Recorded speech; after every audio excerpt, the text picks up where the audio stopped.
Dear students, मैं doctor पूर्णिमा दीक्षित आपको BSc third year में कार्ब धात्विक तत्वों में ऑर्गेनोटिन कंपाउंड्स के बारे में पढ़ा रही हूँ। लास्ट लेक्चर में हमने देखा कि टिन जो है उसकी दो ऑक्सीकरण अवस्था होती है, +2 और +4। टिन +2 अवस्था में कुछ ही कार्ब धात्विक यौगिक बनाता है जो कि बहुत अधिक स्थायी नहीं होते और तेजी से टिन 4 ऑक्सीकरण अवस्था में परिवर्तित होने की टेंडेंसी रखते हैं। आज हम अभी टिन 4 के कार्ब धात्विक यौगिक यानी टिन +4 ऑक्सीकरण अवस्था में कार्ब धात्विक यौगिक भी बनाता है। टिन 4 ऑक्सीकरण अवस्था में बहुत सारे कार्ब धात्विक यौगिक बनाता है। अगर इनके बनाने की विधि को देखा जाए, विर्चन की विधि सिंथेसिस, ग्रिग्नार्ड अभिकर्मक एवं टिन टेट्राक्लोराइड की अभिक्रिया द्वारा RMgX ग्रिग्नार्ड अभिकर्मक, किस प्रकार से ये RMgX और टिन टेट्राक्लोराइड आपस में मिल करके कार्ब धात्विक टिन +4 ऑक्सीकरण अवस्था में बना रहे हैं। R4 टिन क्या हो गया? टेट्रामिथाइल टिन।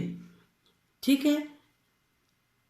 आंशिक एल्किलीकरण के लिए ईथर की उपस्थिति में टिन टेट्राक्लोराइड की परिकलित मात्रा से अभिक्रिया कराने पर, यहाँ पर आप देखिए टिन टेट्राक्लोराइड और 4 पार्ट RMgX के थे, जबकि इसीलिए R4 टिन बना।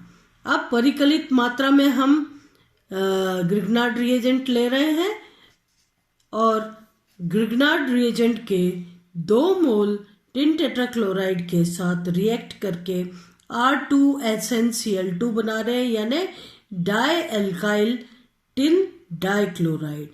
ये टिन का डाइक्लोराइड है, डाई एल्काइल टिन डाइक्लोराइड। इसी प्रकार से टिन सोडियम मिश्र धातु एवं एल्किल हैलाइड की अभिक्रिया द्वारा टेट्रा एल्काइल टिन प्राप्त किए जा सकते हैं। यहाँ पर देखिए C2H5Cl ये 4 मात्रा में है, तो एल्काइल हैलाइड जो है ये टिन और सोडियम के मिश्र धातु से अभिक्रिया करके और टेट्रा एल्काइल टिन प्राप्त हो रहा है यहाँ पर। इसी प्रकार से अगर देखा जाए तो डाई एल्काइल टिन क्लोराइड की डाई एथिल जिंक से अभिक्रिया करवाने पर टेट्रा एल्किल टिन प्राप्त होते हैं। यहाँ पर डाई एल्काइल जिंक से डाई एल्काइल टिन डाइक्लोराइड की अभिक्रिया करवाने पर टेट्रा एल्काइल टिन और जिंक क्लोराइड प्राप्त हो रहे हैं। इसी तरीके से एल्किल टिन क्लोराइडों की अभिक्रिया KF पोटेशियम फ्लोराइड से करवाने पर एल्किल टिन फ्लोराइड प्राप्त होते हैं। यहाँ पर देखिए CH3 try alkyl tin chloride जो है ये पोटेशियम फ्लोराइड KF से अभिक्रिया कर रहा है और बन रहा है ट्राई एल्काइल टिन फ्लोराइड। अब टेट्रा एल्किल टिन के गुण अगर देखें तो ये रंगहीन द्रव होते हैं, यौगिकों में बंध की प्रकृति सहसंयोजक होती है, इसलिए कार्बनिक विलायकों में विलय होते हैं। अगर इनके गुणों को देखा जाए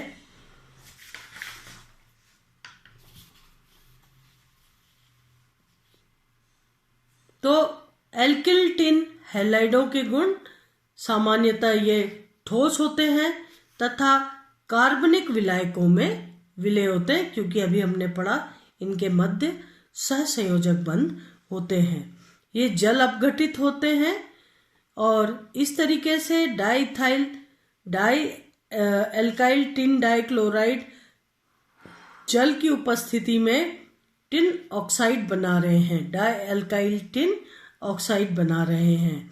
इसी प्रकार से अगर अब हम संरचना के बारे में देखें, इससे पहले अगर डाई एल्काइल टिन डाइक्लोराइड जो है लिक्विड अमोनिया में सोडियम से अभिक्रिया करते हैं और इस तरीके से यहाँ पर जो सोडियम क्लोराइड है इसकी उपस्थिति में चक्रीय यौगिक बनते हैं।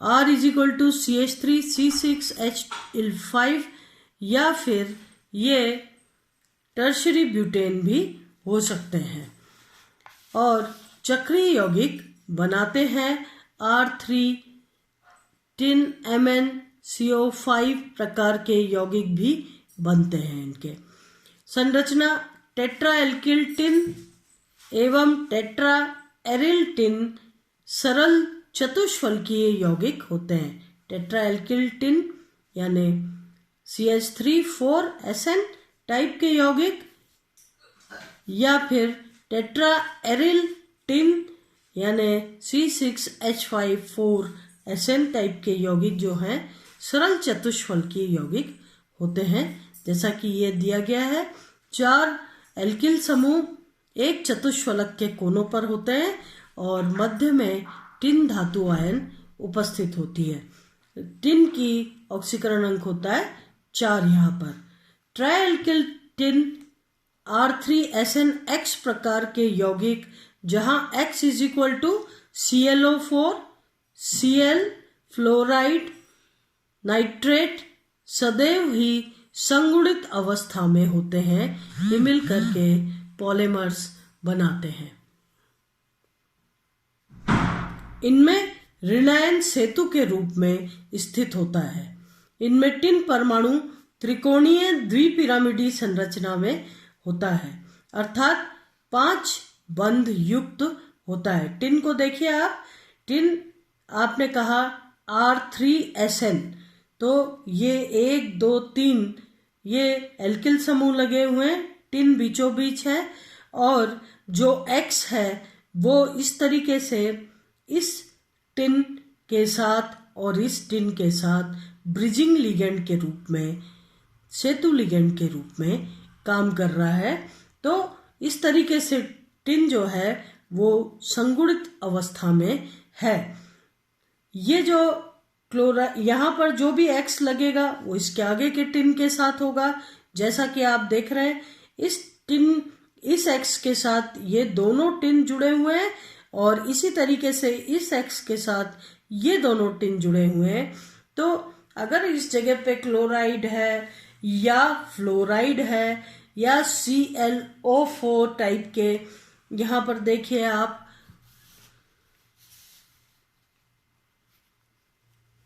अगर यहाँ पर हम देखते हैं तो X = F हो गया, जो कि आपने देखा था कि X = ClO4, Cl- F NO3 ये हो सकते हैं। तो पहले संरचना आपने यहाँ पर देखी कि किस तरीके से X अगर उपस्थित हो तो किस तरीके के संगुटित अवस्था में टिन के यौगिक बनते हैं। दूसरा यहाँ पर देखिए आप, फ्लोराइड उपस्थित है। फ्लोराइड की उपस्थिति में टिन जो है, टिन पे 3 मिथाइल समूह लगे हुए हैं, ट्राई मिथाइल टिन, और जो ये फ्लोराइड है वो 2 टिन एटम्स के बीच में या आयंस के बीच में जो है 2 टिन के बीच में ब्रिजिंग लिगेंड की तरीके से काम कर रहा है। इसी प्रकार से ये फ्लोरीन इन दोनों के बीच में काम कर रहा है, टिन एटम्स के बीच में, और इस तरीके से ये चेन आगे बढ़ रही है।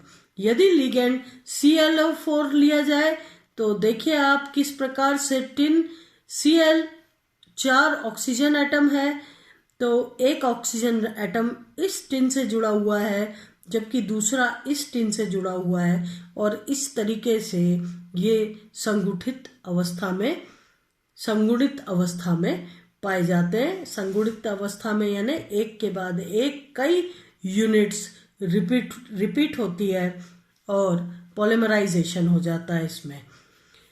अगर ट्राइमिथाइल टिन फ्लोराइड की संरचना ये है और जबकि ये ClO4 के साथ अभिक्रिया दिखा रहे हैं।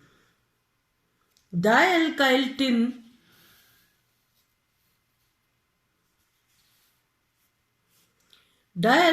टिन के R2SNX2 प्रकार के यौगिकों में टिन परमाणु अष्टफलकीय रूप से घिरा रहता है। R2SNNO3 ट्वाइस की संरचना में RNO3 समूह द्विदंतुक लिगेंड की भांति जुड़ता है। आप देख रहे हैं किस तरीके से R2SNX2 ये दूसरे R2SNX2 से जुड़ा हुआ है और Me2SNF2 की बहुलिकीय संरचना यहाँ पर प्राप्त हो रही है। अब डाइमेथाइल टिन डाइफ्लोराइड की संरचना ट्राइमेथाइल टिन फ्लोराइड की भांति बहुलक होती है। टिन की समन्वय संख्या 6 है। यहाँ पर आप देखिए टिन की समन्वय संख्या 1 2 3 4 5 6 है और दूसरा टिन इससे जुड़ा है, उसकी समन्वय संख्या भी 6 है। तो इस प्रकार से टिन के जो यौगिक है वो संगुणित अवस्था में प्राप्त होते हैं।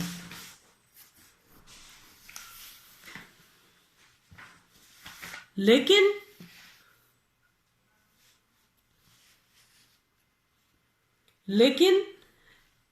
Me2SnCl2 में क्लोरीन का आकार देखिए, वहां पर हमने फ्लोरीन की बात की थी। अब अगर X की जगह पे क्लोरीन हो तो चूंकि क्लोरीन जो है वो आकार में बड़ा होता है, तो Me2SnCl2 में क्लोरीन का आकार फ्लोरीन की तुलना में बड़ा है, अतः दुर्बल सेतु बंध बनते हैं। कैसे बनते हैं सेतु बंध? दुर्बल बनते हैं, जिससे टिन की अष्टफलकीय ज्यामिति में विकृति आ जाती है। ये डाइफिनाइल टिन 6 की संरचना है जो कि इस तरीके से बोट शेप की है और डाइफिनाइल टिन Me2SnCl2 की संरचना इस प्रकार की है।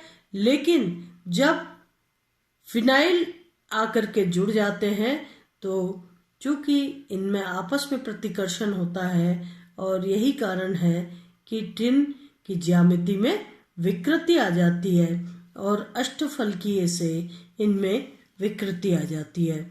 जबकि यहाँ पर SN6 एक कुर्सी समरूपण में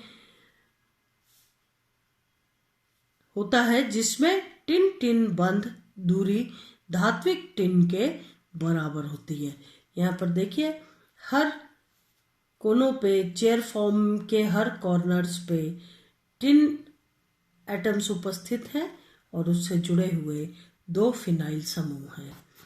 अगर टिन के उपयोग को देखा जाए तो समुद्री जल को दुर्गंध मुक्त करने में कार्ब टिन यौगिक का उपयोग किया जाता है।